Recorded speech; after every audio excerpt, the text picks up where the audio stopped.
चर्चा करेंगे कि मेरी अंदरूनी दुनिया से मेरी बाहरी दुनिया उत्पन्न होती है। जैसे हम यानी दैत्य सिक्के दो सिक्के के पहलू में रहते हैं, हर चीज के दो पहलू होते हैं। जैसे अंधकार प्रकाश, ऊपर नीचे, और जीवन मृत धीमा तेज, उसी प्रकार धन के भी दो नियम होते हैं। जैसे एक अंदरूनी नियम होता है, एक बाहरी नियम होता है। और हम बाहरी नियम के बारे में तो जानते हैं, जैसे उसके धन का प्रबंधन और निवेश की टेक्निक, व्यवहारिक ज्ञान, ये चीज होती है। उसके अंदरूनी ज्ञान के भी बारे में जानकारी हमें होनी चाहिए। जैसे एक मैं एग्जाम्पल लेता हूँ, एक औजार और कारपेंटर का। अच्छे औजार होने के साथ भी उसमें कारपेंटर की सोच अच्छी होनी चाहिए, उसका कौशल अच्छा होना चाहिए, तभी कोई चीज अच्छी बनती है। तो इसमें क्या हुआ, इसका मतलब ये हुआ है कि जो औजार है उसके वो बाहरी नियम है और उसकी जो थिंकिंग है वो अंदरूनी नियम है।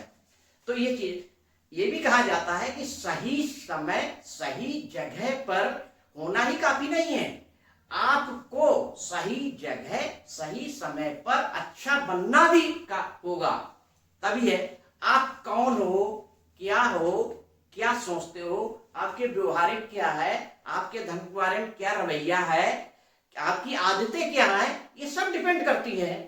आपकी जैसे डर, शंका, परेशानी के बावजूद भी आप काम कर सकते हैं या नहीं कर सकते हैं।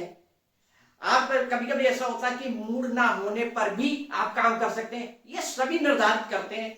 और सबसे बड़ी भी आपको वित्तीय सफलता में एक चीज इंपॉर्टेंट बहुत चीज है, जैसे आपका कैरेक्टर है, सोच है, विश्वास है, ये सब डिपेंड करते हैं। तभी से मिलकर ये सब क्या होते हैं, अंदरूनी होते हैं।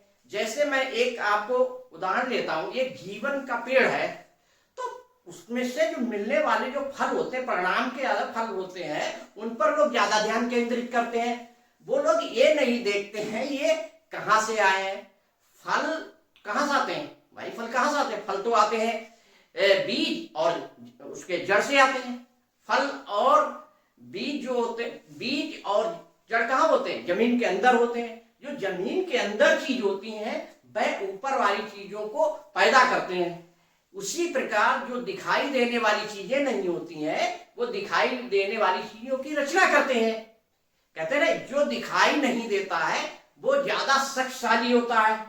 कुछ लोगों से मैं कहता हूं, लोग कहते हैं कि जो दिखाई देता वही सच होता है। अच्छा, जब सच होता है, जो बिजली दिखाई नहीं देती तो उसका बिल क्यों भरते हो। आप उसकी ताकत का अंदाजा आपको जानते हो गए। अगर आपको जरा भी कोई शक है, जरा जाइए बिजली के सॉकेट में, जरा अपना हाथ लगाइए, पता लग जाएगी कि कितनी ताकत होती है। तभी कहा गया है कि जो दिखाई देने वाली चीज नहीं होती है वो दिखाई देने वाली चीज से ज्यादा शक्तिशाली होती है। इसी प्रकार हम चार जगत में रहते हैं, एक होता भौतिक जगत, और एक होता है हमारा इमोशनल जगत, एक होता मेंटली जगत, एक होता है थिंकिंग जगत। और जो तीनों जो जगत जो होते हैं वो उसका प्रिंट आउट होता है, उसका कहाँ में प्रिंट आउट मिलता है, भौतिक जगत में मिलता है। जैसे मैं एक उदाहरण देखता हूं, जैसे आपने कभी चिट्ठी टाइप की होगी, जब चिट्ठी टाइप करते हैं तो आप उसमें प्रिंट आउट निकालते हैं। प्रिंट आउट में देखते हैं कोई गलती होती तो हम एक इरेजर लेते हैं और उसको हम मिटा देते हैं। ऐसे देखते हैं गलती साफ हो गई, देखते थोड़ी देर बाद हम प्रिंट आउट देते हैं, फिर प्रिंट आउट, फिर उसमें मिस्टेक आ गई, फिर हमने लिया इरेजर, फिर मिटा दिया। तो बार बार करने से हमें बार बार ही वही चीज मिलती है।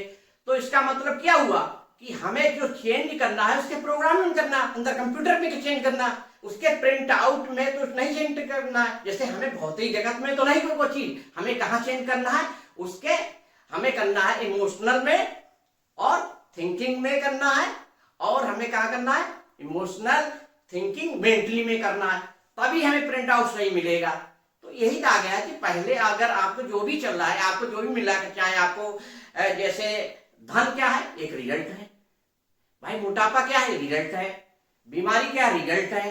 तो ये क्यों आए, तो हमारे जो अंदरूनी दुनिया में जो हो रहा है इसका मतलब कुछ अच्छा नहीं चल रहा है, हमारे अंदर जो है वो सही नहीं चल रहा है। तो हमें जो भी रिजल्ट मिलते हैं, चाहे वो हमें लाभदायक हो, हानिकारक हो, अच्छे हो, बुरे हो, वो सब हमारी अंदरूनी दुनिया के रिजल्ट हैं।